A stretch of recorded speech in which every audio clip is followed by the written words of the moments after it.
How We Think and Learn by AZLAN ADNAN, M.A. Dedication to 3 leading lights of the blind and visually impaired, BVI, community in Malaysia, Moses Choo Cheong, Loh Kong Ken, and Dr. Lim Tien Hong, Ph.D. My mentors, whose relentless, generous guidance, unwavering dedication, and steadfast support have helped me navigate life as a VIP, visually impaired person. Sunday, 10th of May, 2026. This short audiobook is my attempt to set out an exposition of how I think and learn, and more specifically, how I come to know. It is a structured reflection on my internal mental models as they have developed through engagement with psychology, philosophy, and epistemology. It draws particularly on developmental psychology, cognitive psychology, learning theory, and epistemology, the study of knowledge and the ways in which we know what we know. The intention is not to present a comprehensive or authoritative account of these disciplines. Rather, it is an articulation of my current understanding as it stands at this point in time, shaped by both study and lived cognitive experience. As such, it should be read as a provisional framework, rather than a final statement, a mental map of a working model of mind offered in the hope that it may serve as a useful, clarifying, or at least thought-provoking map, compass, navigational tool, or ladder for the reader. Whilst entirely descriptive and not prescriptive, some readers may find this audiobook more instructive than others, depending on their stage of cognitive development.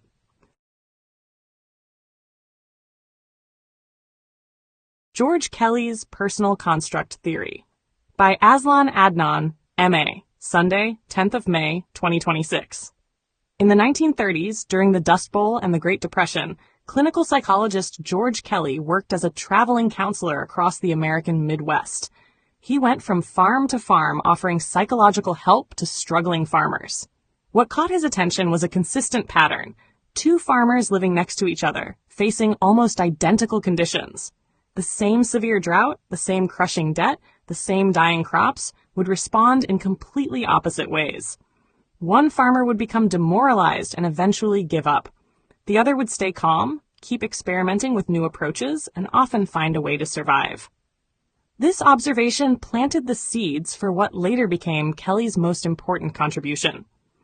In 1955, he published his major work, The Psychology of Personal Constructs, a 2-volume book that introduced a new way of understanding human behavior.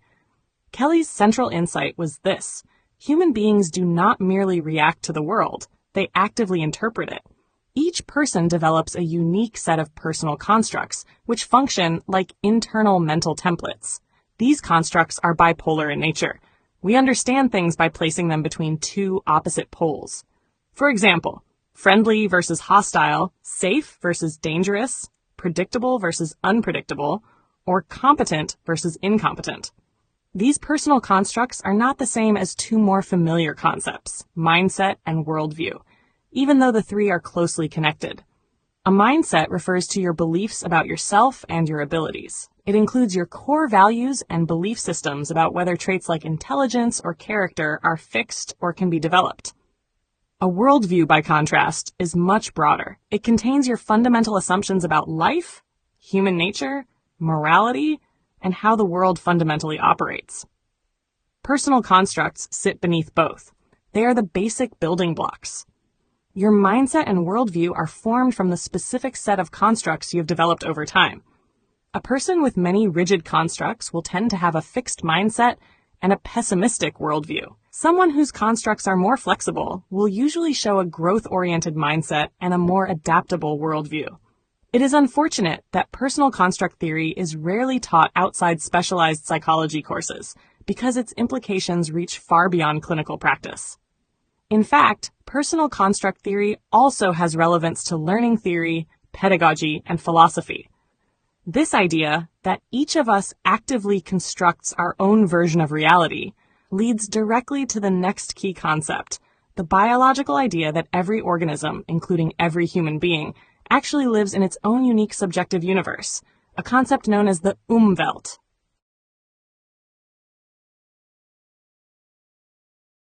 Jacob von Uexkills Umwelt. by AZLAN ADNAN, M.A., Sunday, 10th of May, 2026. The concept of Umwelt was introduced in 1909 by the Baltic German biologist Jakob von Uexküll. Born in 1864 in Estonia, he studied zoology at the University of Tartu, then known as the University of Dorpat in Tartu. He later conducted extensive research at the Stazione Zoologica Anton Dorn in Naples, Italy. Uexküll's central insight was revolutionary. Different organisms do not live in the same objective world.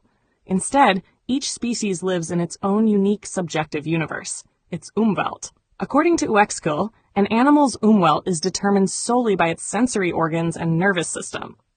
Only the stimuli that its body is biologically equipped to detect exist for that creature.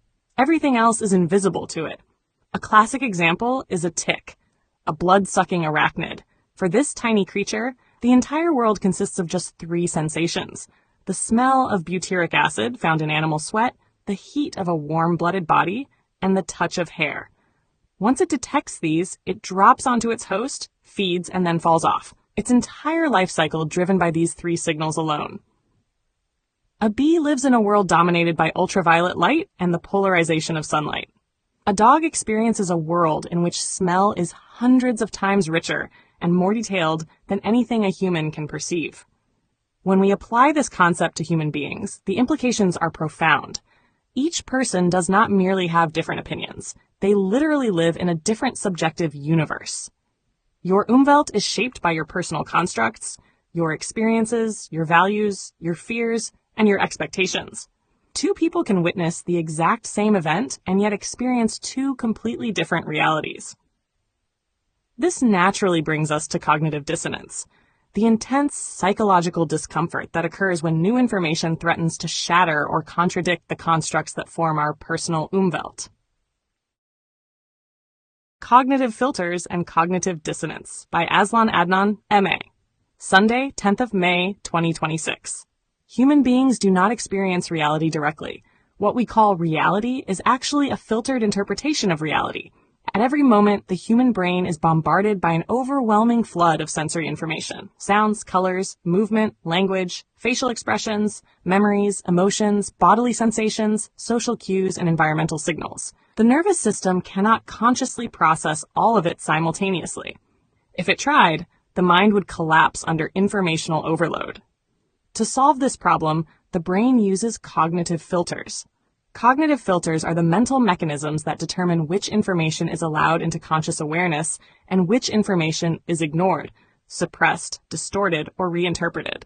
They act as gatekeepers of perception.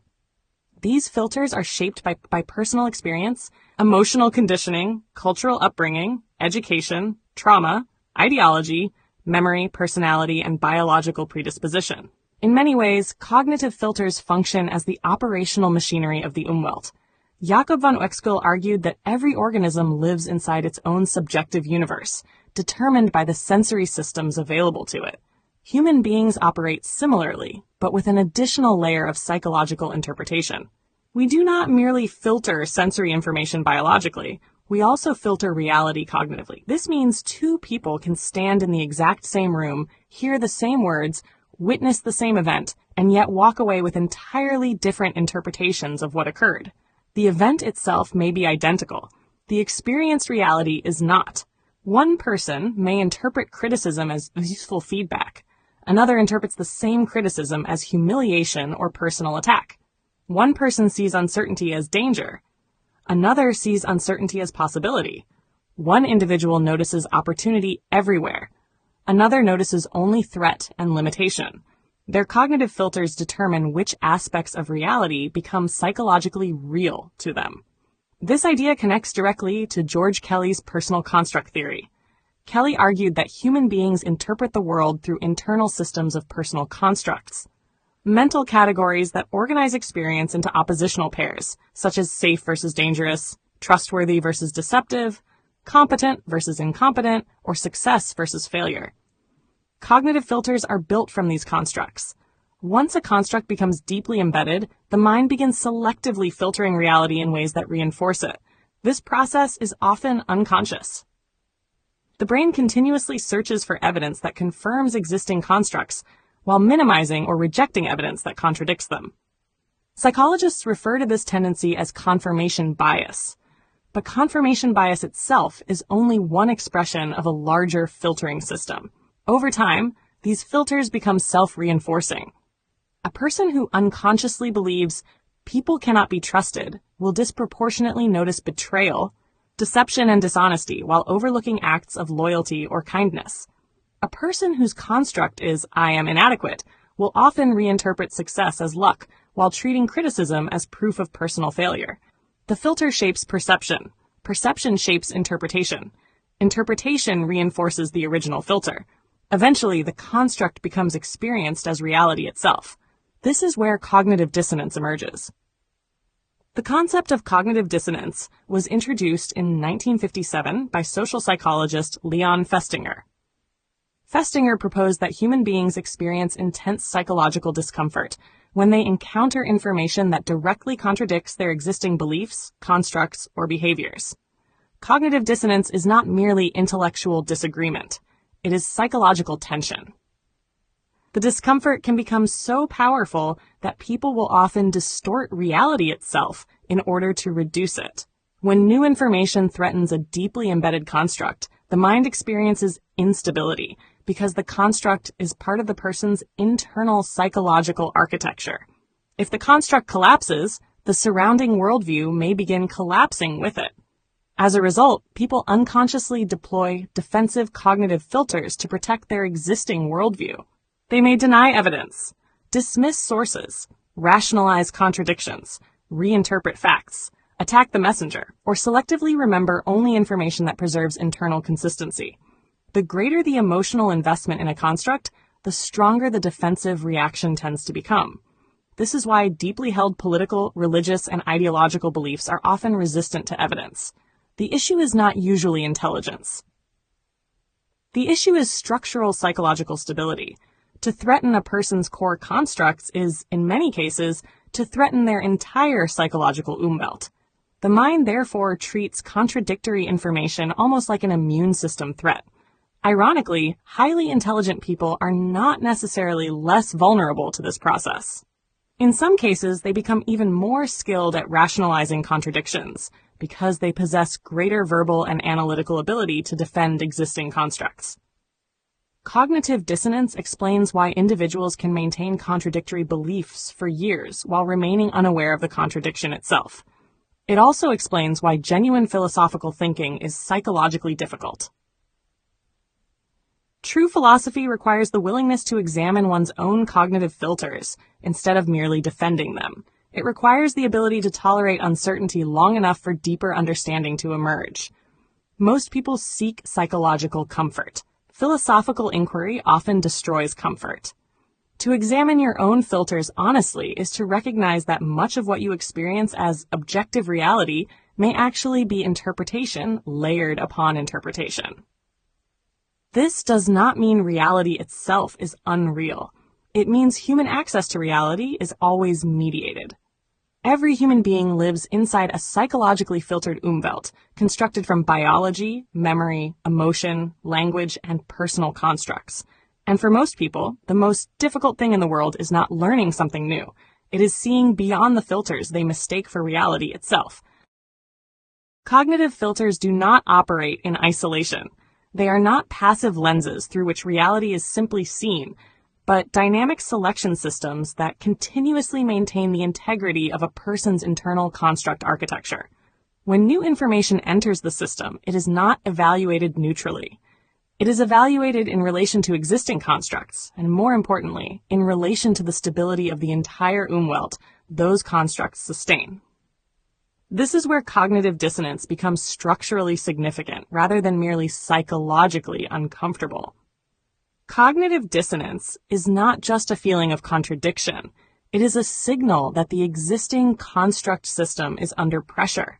It indicates that the cognitive filters are being forced to process information that does not cleanly map onto the current interpretive framework. At this point, something important happens. The system does not immediately decide what to believe.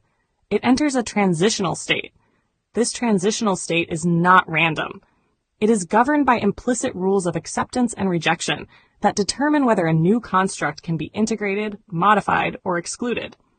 In other words, once cognitive dissonance is triggered, the mind does not simply choose between belief and disbelief. It begins a structured evaluation process. This is precisely where George Kelly's framework becomes essential. Kelly's insight was not only that humans interpret reality through constructs, but that the adoption of new constructs follows a predictable internal logic. Cognitive dissonance is the threshold condition that determines whether this logic is even activated. If dissonance is too extreme, the cognitive filters reject the incoming information outright. The construct system protects itself by exclusion. The Umwelt remains intact and no structural change occurs. However, if the dissonance is tolerable but unresolved, the system does not collapse. Instead, it destabilizes in a controlled way. Competing interpretations begin to alternate within awareness. The mind oscillates between incompatible constructs, attempting to determine which model better preserves coherence. This oscillatory phase is not a failure of reasoning. It is the operational space in which construct revision becomes possible. Seen from this perspective, cognitive dissonance is not an endpoint. It is a gateway condition. It marks the moment when cognitive filters can no longer maintain a single stable representation of reality, forcing the system into a temporary state of interpretive duality. In this state, the mind is effectively testing the boundaries of its own Umwelt. It is precisely here that Kelly's 3 conditions for construct acceptance become active as the stabilizing mechanism that resolves the dissonance. The system does not resolve contradiction randomly. It resolves it by evaluating whether a new construct can be structurally integrated without destabilizing the broader interpretive framework. Permeability determines whether the new construct can even enter the system without triggering immediate rejection. Range of convenience determines whether it can function across multiple contexts rather than remaining narrowly localized. Predictive efficiency determines whether it produces superior explanatory and anticipatory value compared to the existing construct. Cognitive dissonance, therefore, is not separate from construct theory. It is the experiential surface of construct evaluation in progress. What appears subjectively as confusion is, at a deeper structural level, the mind running comparative tests between competing interpretive frameworks under conditions of instability. Once this is understood, a critical conceptual transition becomes visible. Cognitive filters do not simply distort reality. They regulate the entry conditions for new constructs. Cognitive dissonance does not merely indicate contradiction. It indicates that the system has reached the boundary of its current explanatory capacity. And when that boundary is reached, the question is no longer whether a belief is true or false in isolation. The question becomes whether it can survive the 3 conditions required for construct acceptance and successfully reorganize the structure of the Umwelt itself. George Kelly's 3 conditions for construct acceptance: How Your Mind Actually Decides What to Believe, by AZLAN ADNAN, M.A. Sunday, 10th of May, 2026. Before any new idea can become part of your personal construct, before it can enter your Umwelt and change how you see the world, it must satisfy 3 important conditions first. George Kelly called these the 3 key conditions for a construct to be accepted. Here they are in simple language. First, permeability. Your mind will only accept a new idea if it can fit comfortably with what you already believe. If the new idea creates strong cognitive dissonance, that uncomfortable mental tension we talked about earlier, your mind will usually reject it right away. However, if the new idea is somewhat plausible and only partially conflicts with your existing beliefs, your mind will not reject it immediately. Instead, it will enter a period of flip-flopping, rapidly switching back and forth between the old idea and the new one. It may look as if you are holding 2 opposing ideas at the same time, but that is impossible. What is actually happening is mental time sharing. Your mind is alternating rapidly between the 2 ideas as it evaluates which one works better. Second, range of convenience. This is Kelly's fancy way of asking a very practical question. How useful is this idea in real life? If the new idea only explains one small thing but is useless everywhere else, your mind will usually not adopt it. The best ideas are the ones that can be used across many different situations in your daily life. Third, predictive efficiency. This is the most important condition.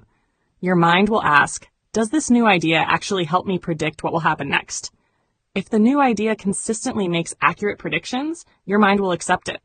But if it keeps failing to predict correctly, your mind will eventually reject it. These three conditions, permeability, range of convenience, and predictive efficiency, are how your mind quietly decides what to believe and what to throw away. Kelly's 3 conditions for construct acceptance in other domains. Applications beyond social psychology. Having examined how the 3 conditions for construct acceptance govern the adoption of new personal constructs, we can now explore their relevance to other fields of thought. In educational psychology, these conditions explain the circumstances under which students actually internalize new knowledge, rather than merely memorizing it for examination. They reveal why certain concepts are embraced while others are quietly discarded, despite repeated instruction. In pedagogy, the same conditions guide how educators should sequence and frame material. When teachers understand what makes a new idea permeable, useful across contexts, and predictively powerful, they can design lessons that align with the natural mechanisms of belief revision. Learning theory, however, offers the richest application of these 3 conditions. While educational psychology describes the conditions for learning and pedagogy offers practical teaching strategies, learning theory seeks to explain the actual cognitive mechanisms through which genuine conceptual change occurs. Here, Kelly's framework moves from mere description to a deeper explanation of the learning process itself. When a student upgrades Umwelt, that is, when they accept new personal constructs into their existing system of meaning, these 3 conditions become the decisive mechanism. The mind does not evaluate them simultaneously or randomly. It considers them consecutively, in a fixed order. The mind first applies the condition of permeability. If the new idea creates strong cognitive dissonance, it is rejected immediately, and the other conditions are never considered. However, when the cognitive dissonance is moderate, the mind enters a flip-flopping phase. It rapidly switches back and forth between the old construct and the new one. This is what we commonly experience as confusion. Back in 2005, I was at Tony Robbins' Date with Destiny in Surfer's Paradise, Queensland. He told the audience, "If you're feeling confused right now, that's a good thing. It means you're about to learn something new." He explained that confusion is the gap between 2 constructs. The uncomfortable feeling you get when your old construct is being challenged and a new, upgraded one is trying to come in. In Kelly's language, this is exactly the flip-flopping phase that occurs during permeability. The moment you adopt the new construct, the confusion disappears because the Umwelt has been successfully upgraded. Only when an idea satisfies the condition of permeability can it then be subjected to the 2nd and 3rd conditions. This explains why some conceptual changes occur rapidly while others meet prolonged resistance, sometimes lasting months or even years. These conditions therefore serve as a precise diagnostic lens for understanding both the initial rejection of ideas and the conditions required for genuine conceptual change. This mechanism is especially valuable for self-learners and autodidacts. When you notice yourself flip-flopping, instead of becoming frustrated, you can treat it as useful data. Your mind is actively comparing which model works better. Deliberately create small test situations where the 2 competing ideas make different predictions. Then observe which one matches reality more accurately. This turns confusion into a deliberate testing process and greatly speeds up the successful upgrading of your Umwelt. When teaching is deliberately aligned with these 3 conditions, genuine conceptual change becomes not just more likely, it becomes the natural and expected outcome. This same cognitive mechanism that governs how students upgrade their Umwelt in learning theory applies with equal force in philosophy. When philosophers evaluate new ideas, they too are subject to the very same 3 conditions. A philosophical idea must satisfy permeability within an existing worldview, demonstrate sufficient range of convenience across intellectual problems, and offer superior predictive or explanatory efficiency before it is accepted. A striking real-world example is Barry Marshall, who won the Nobel Prize in Physiology or Medicine in 2005. For decades, the medical establishment believed stomach ulcers were caused by stress and spicy food. When Marshall proposed that ulcers were caused by Helicobacter pylori bacteria, the idea created massive cognitive dissonance within the existing medical construct system. It was so contrary to the accepted worldview that it was not only rejected, but actively ridiculed. As Marshall later remarked, science is not a democracy. He was essentially saying that truth is not determined by majority consensus or how strongly people believe in the old construct. A new idea must still satisfy all three conditions for construct acceptance on its own merit, no matter how many experts cling to the old belief. The fact that antibiotics could actually cure ulcers, while antacids and stress management had failed for decades, demonstrated both wide range of convenience and superior predictive efficiency. The new theory didn't just explain the cause of ulcers, it offered a practical, reliable solution that worked consistently across thousands of patients. Thus, Kelly's framework transcends its original disciplinary boundaries. It provides a unified account of belief revision that is as applicable to the classroom as it is to the philosopher's study. Epistemic vigilance and the dynamics of lifelong learning. AZLAN ADNAN, M.A., Sunday, 10th of May, 2026. As we bring this journey of thought to a close, I recognize that learning is never a destination, but a continuous unfolding. What I have endeavored to describe is a dynamic, ever-evolving relationship between how I think, how I learn, and how I come to know. Yet this process is not one of passive accumulation. It demands what I call epistemic vigilance, an active attentiveness to the sources and quality of what we accept as true. Without this, we risk becoming complacent, trapped by unexamined constructs that limit the scope of our understanding. Equally vital is intellectual integrity, a steadfast commitment to honesty in our reasoning, even when it unsettles us. And alongside this, intellectual humility, the recognition that no matter how far we progress, we remain fallible, always capable of being surprised. Without these virtues, our learning falters, for it is only through a vigilant, humble, and honest engagement that we truly grow. In the end, learning is a lifelong experience. It is not a race with a finish line, but a steady unfolding, a perpetual expansion of our cognitive horizons. Until the very day we die, we are, each of us, still learning.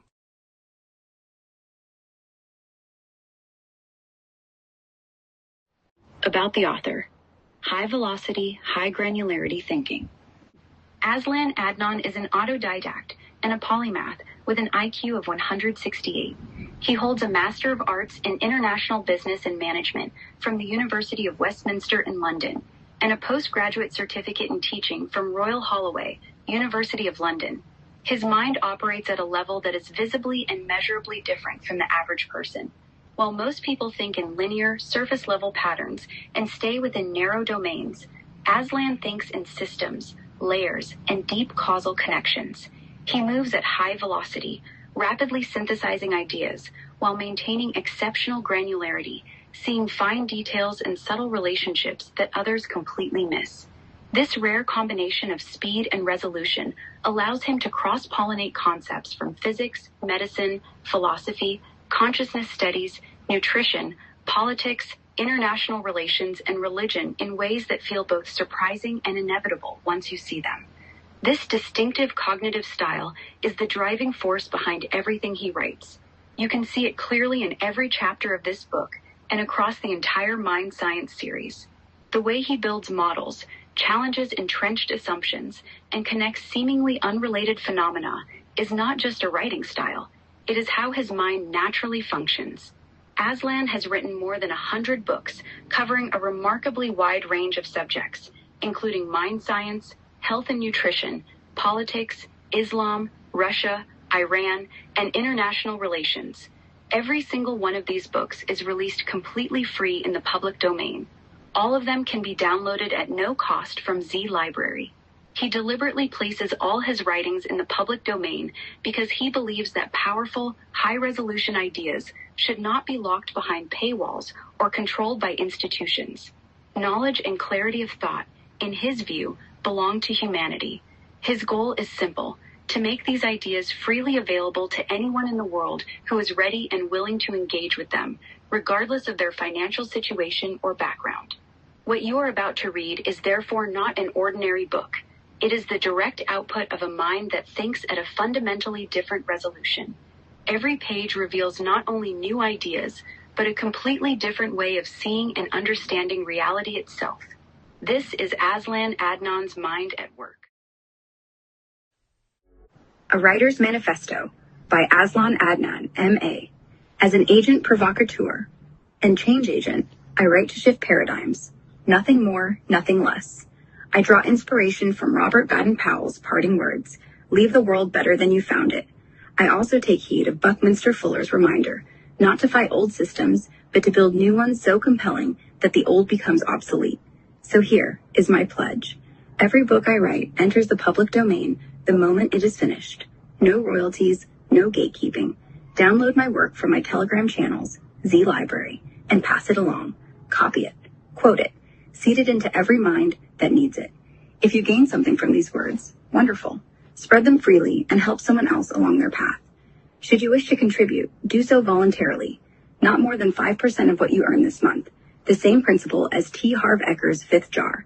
Treat it as a gesture of solidarity, not obligation. Whatever reaches me goes towards my various eye treatments. Keep the rest for yourself, and keep the chain moving forward. This is how we remake the world, one liberated idea at a time.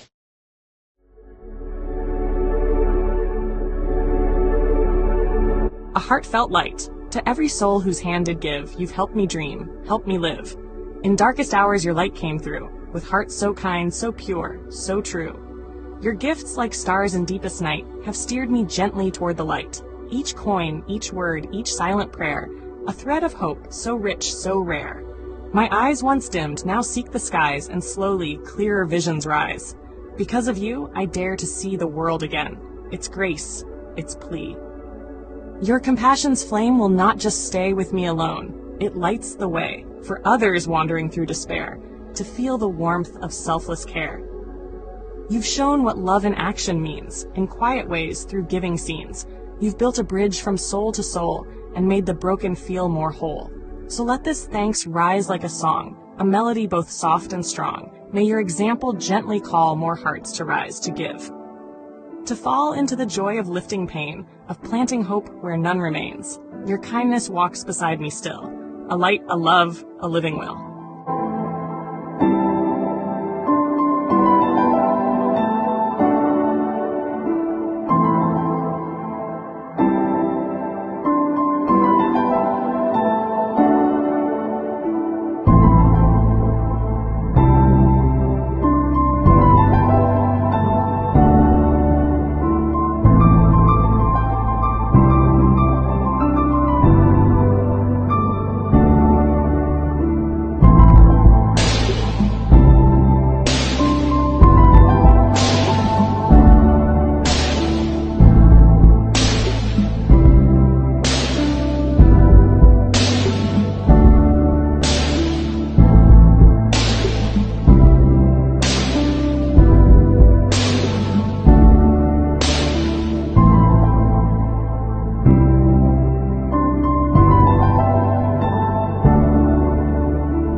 don't forget to hit that subscribe button to show your support.